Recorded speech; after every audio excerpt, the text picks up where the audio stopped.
इसी तरह जो आगे गीता के रचना काल के बारे में कहते हैं, एक और महत्वपूर्ण ग्रंथ है गीता। तो गीता के रचना काल के बारे में भी बाबा साहब बताते हैं।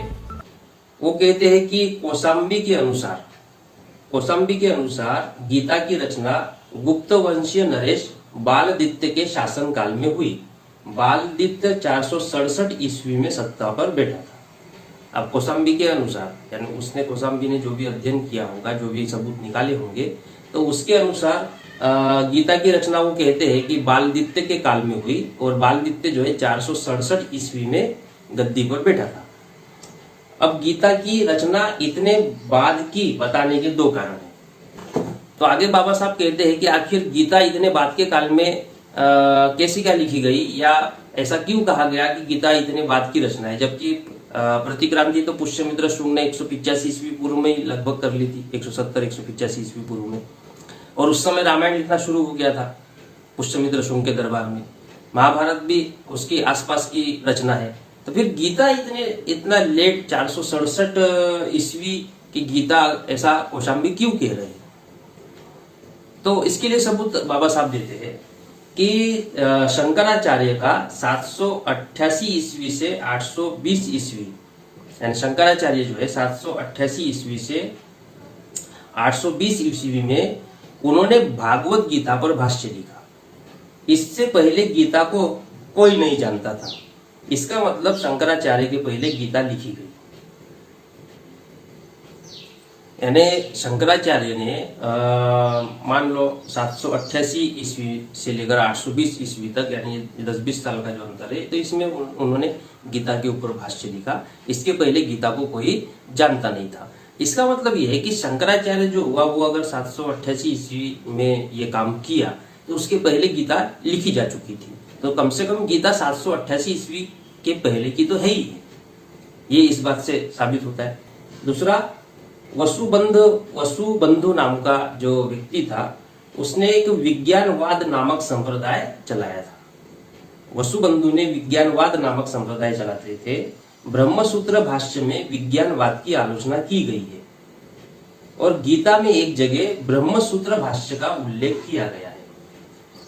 अब इसमें थोड़ा कंफ्यूजन है, लेकिन तीन बातें हैं जिसे मैं समझाने का प्रयास करूंगा। शुरू में मुझे भी इस बात को समझने में समय लगा था। जो इतिहास के जो स्टूडेंट है वो इस बात को जल्दी और आसानी से समझ सकते हैं।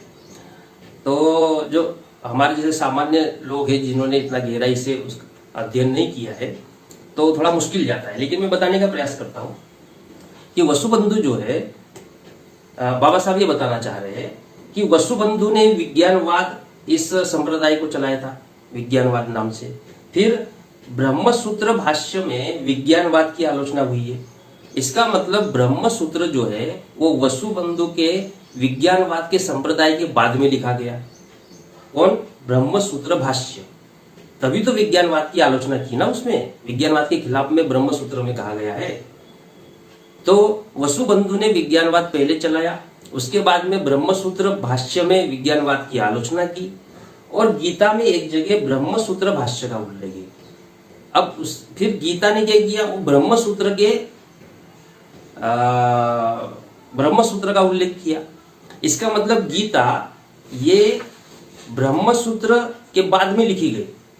अब ये इसका जो सीक्वेंस है वैसा बनता है कि पहले वसुबंधु ने विज्ञानवाद चलाया, तो इस विज्ञानवाद की आलोचना ब्रह्मसूत्र भाष्य में की गई, ठीक है, और फिर ब्रह्मसूत्र भाष्य के बारे में गीता में कहा गया। तो गीता विज्ञानवाद जो चलाया गया उसकी बाद की रचना है, ब्रह्मसूत्र भाष्य लिखा गया उसके बाद की रचना गीता है। अतः गीता, आगे कहते हैं बाबा साहब कि अतः गीता वसुबंधु और ब्रह्मसूत्र भाष्य के बाद की रचना है। वसुबंधु राजा बालदित्य का गुरु था। अब वसुबंधु कौन था? तो राजा बालदित्य का गुरु था, और राजा बालदित्य 467 ईस्वी में गद्दी पर बैठा था। इसलिए गीता की रचना 467 ईस्वी के बाद हुई, यह निष्कर्ष निकलता है। तो कुल मिला के गीता भी जो है वो प्रतिक्रांति के बाद की रचना है। अब गीता इतने साल के गैप के बाद में लिखना क्यों शुरू हुई, इसके ऊपर हम अगले कुछ एपिसोड में चर्चा करेंगे जब इसके संबंध में मामला आएगा। फिलहाल हमारा जो टॉपिक चल रहा है वो है धार्मिक ग्रंथों का रचना काल। तो हमने पहले बुद्ध और पुष्यमित्र शुंग के बीच में जो ग्रंथ लिखे गए उसके रचना काल के बारे में जानने का प्रयास किया। फिर पुष्यमित्र शुंग के बाद जो धार्मिक ग्रंथ लिखे गए उसके बारे में जानने का प्रयास कर रहे हैं। अब अगला जो ग्रंथ है, जो ब्राह्मण ग्रंथ या धार्मिक ग्रंथ कहलाते हैं, वो ग्रंथ है पुराण।